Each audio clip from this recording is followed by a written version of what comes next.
Olá, muito prazer, eu me chamo Ludmila, seja muito bem-vindo a mais um dia do nosso plano de leitura da Bíblia.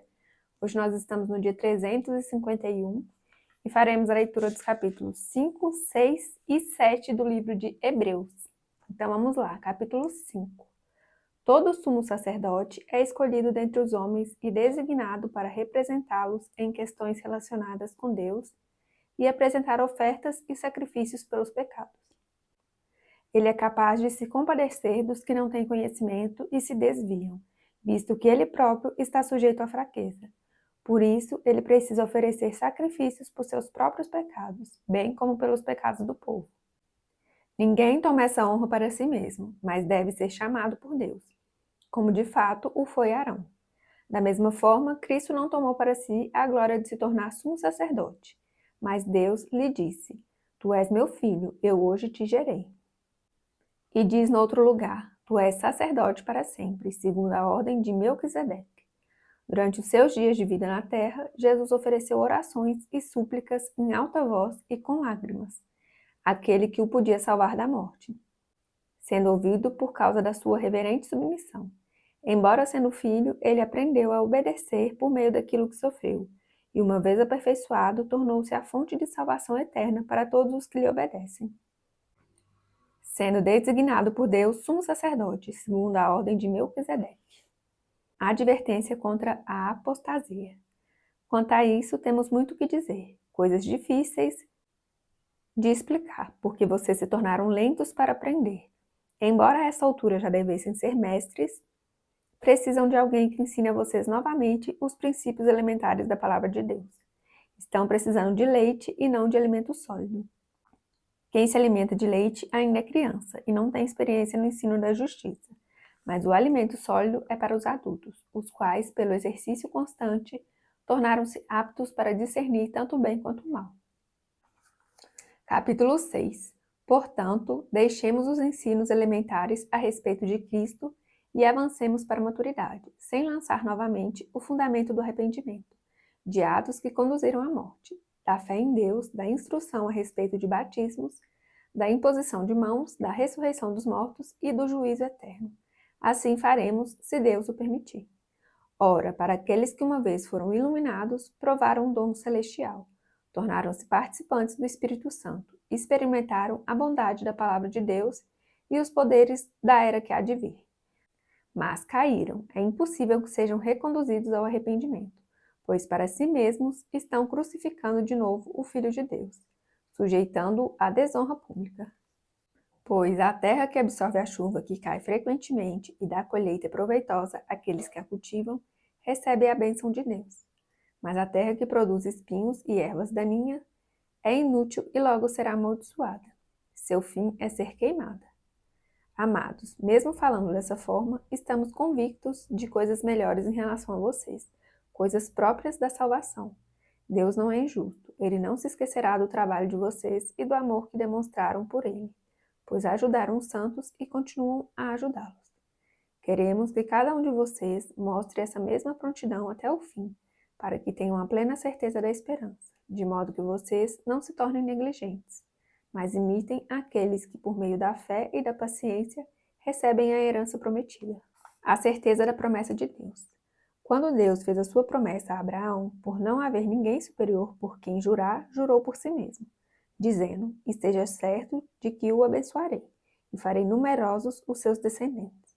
E foi assim que, depois de esperar pacientemente, Abraão alcançou a promessa. Os homens juram por alguém superior a si mesmos, e o juramento confirma o que foi dito, pondo fim a toda discussão, querendo mostrar de forma bem clara a natureza imutável do seu propósito para com os herdeiros da promessa. Deus o confirmou com juramento, para que por meio de duas coisas imutáveis nas quais é impossível que Deus minta, sejamos firmemente encorajados, nós que nos refugiamos nele para tomar posse da esperança a nós proposta.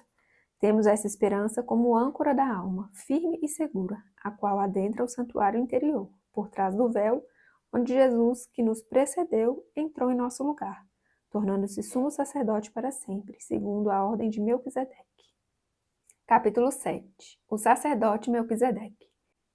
Esse Melquisedeque, rei de Salém e sacerdote do Deus Altíssimo, encontrou-se com Abraão quando este voltava, depois de derrotar os reis, e o abençoou. E Abraão lhe deu o dízimo de tudo. Em primeiro lugar, seu nome significa Rei de Justiça, depois Rei de Salém, que quer dizer Rei de Paz. Sem pai, sem mãe, sem genealogia, sem princípios de dias, nem fim de vida, feito semelhante ao Filho de Deus, ele permanece sacerdote para sempre. Considerem a grandeza desse homem. Até mesmo o patriarca Abraão lhe deu o dízimo dos despojos. A lei requer dos sacerdotes, entre os descendentes de Levi, que recebam o dízimo do povo, isso é, dos seus irmãos, embora estes sejam descendentes de Abraão. Este homem, porém, não pertencia à linhagem de Levi. Recebeu os dízimos de Abraão e abençoou aquele que tinha as promessas. Sem dúvida alguma, o inferior é abençoado pelo superior. No primeiro caso, quem recebe o dízimo são homens mortais. No outro caso, é aquele de quem se declara que vive. Pode-se até dizer que Levi, que recebe os dízimos, entregou-os por meio de Abraão, pois quando Melquisedeque se encontrou com Abraão, Levi ainda não havia sido gerado.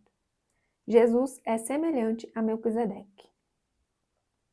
Se fosse possível alcançar a perfeição por meio do sacerdócio levítico, abre parênteses, visto que em sua vigência o povo recebeu a lei, fecha parênteses, por que haveria ainda necessidade de se levantar outro sacerdote segundo a ordem de Melquisedeque e não de Arão? Certo é que, quando há mudança de sacerdócio, é necessário que haja mudança de lei. Ora, aquele de quem se dizem essas coisas pertencia a outra tribo, da qual ninguém jamais havia servido diante do altar, pois é bem conhecido que o nosso Senhor, descendente de Judá, tribo da qual Moisés nada fala quanto a sacerdócio, ora, aquele de quem se dizem essas coisas pertencia a outra tribo, da qual ninguém jamais havia servido diante do altar, pois é bem conhecido que o nosso Senhor, descendente de Judá, tribo da qual Moisés nada fala quanto o sacerdócio.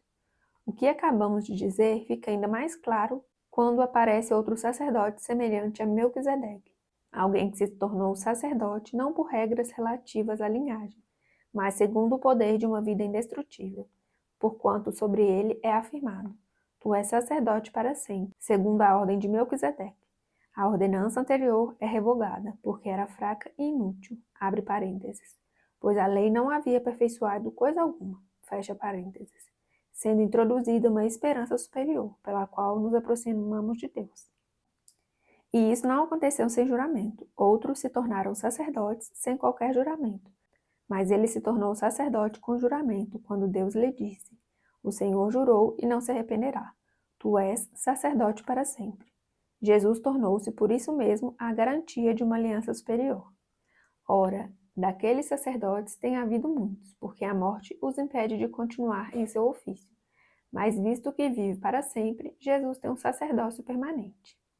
Portanto, ele é capaz de salvar definitivamente aqueles que, por meio dele, se aproximam de Deus, pois vive sempre para interceder por eles.